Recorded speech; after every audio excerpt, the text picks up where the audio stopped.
Hello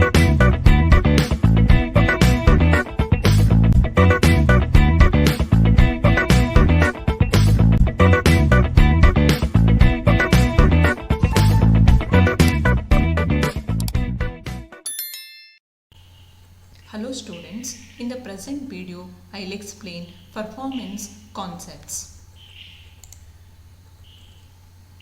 The most important measure of performance of a computer is how quickly it can execute the programs. Program is nothing but set of instructions. The speed of a computer is affected by the design of instruction set, hardware and technology in which the hardware is implemented, followed by the software including the operating system. Usually, the performance of the computer is specified by how quickly the computer can execute the program. The speed of the computer will be decided by considering instruction set, hardware and software including the operating system. So here we can observe that we are having the main memory and we are having the cache structure and the CPU core all are connected to the single system bus. Always the processor cannot directly access the informations from the memory, but the processor can access the informations from the cache.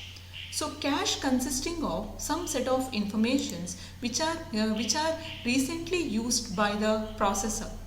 So whenever the processor need to perform some operations, operations from the main memory, the respective pages are brought into the cache. And later the cache can be accessed by the processor directly so that it can improve the optimal performance of the system.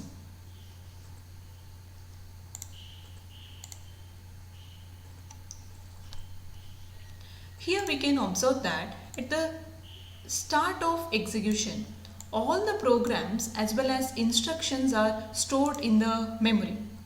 As execution proceeds, the instructions are fetched into the processor from the memory and copied into the within the cache. So now the informations are present within the cache. So later, if some instruction is needed a second time, it is read directly from the cache. Initially what we are doing is the informations are fetched from the memory into the processor. But I cannot, if the processor is going to access the informations directly from the memory, so it takes longer time. Why? Because we are having huge set of data which is stored within the memory.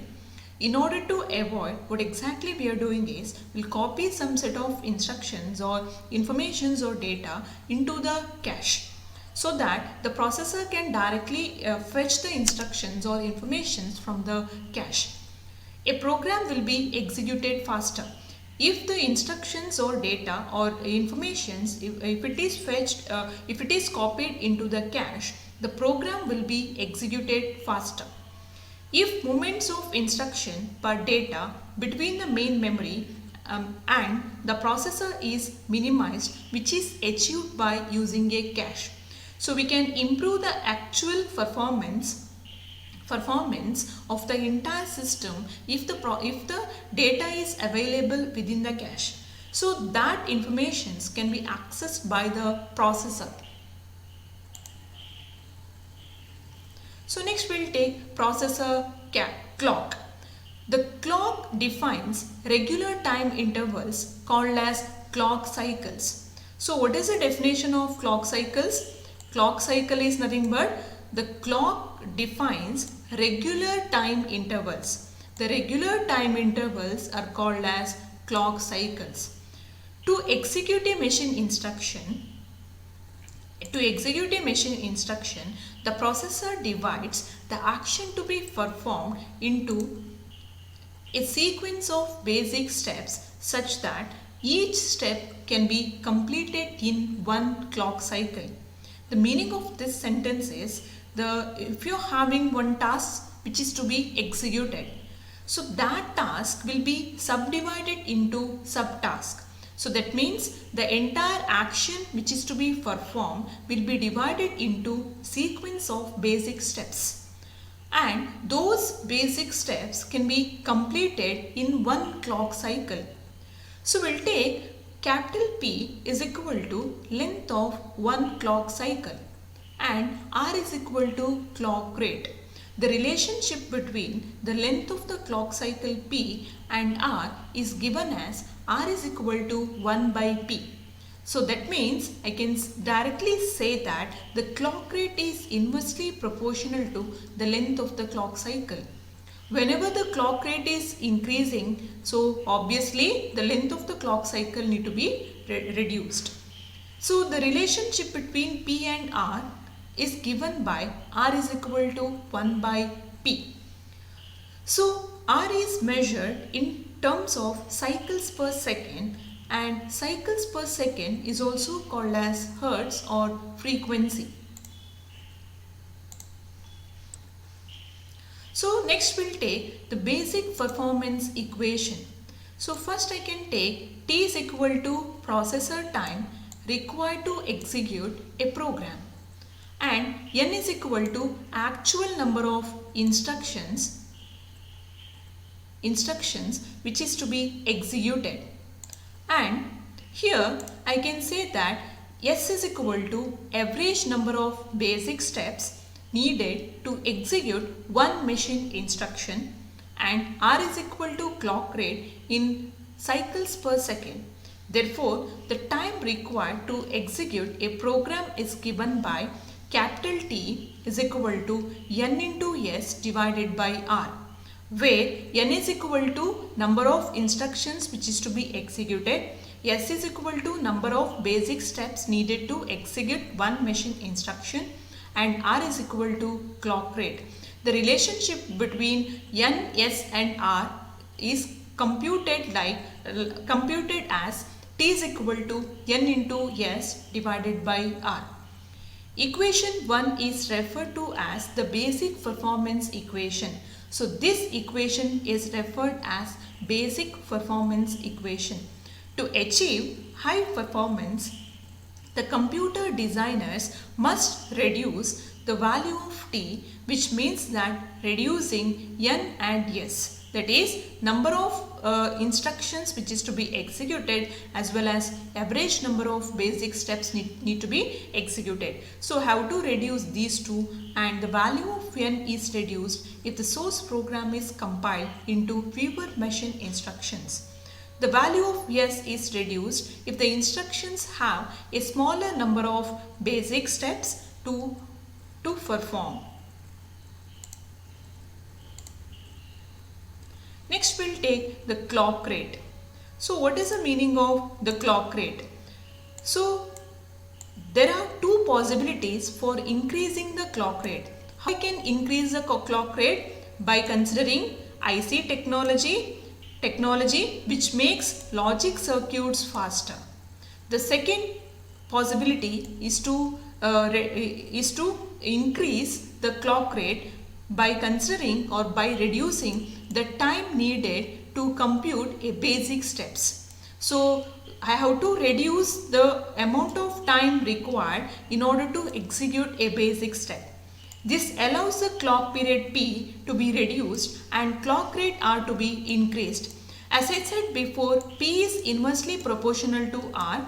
So that means whenever clock period P is reduced, means obviously the clock rate R will be increased. Reducing the amount of processing done is one basic step, also reduces the clock period P. So next we'll take the performance measurement. The benchmark refers to the standard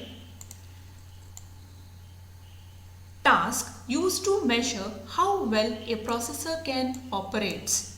So that means I'll set some set of benchmarks or standards to specify or in order to measure how well a processor or computer will operate.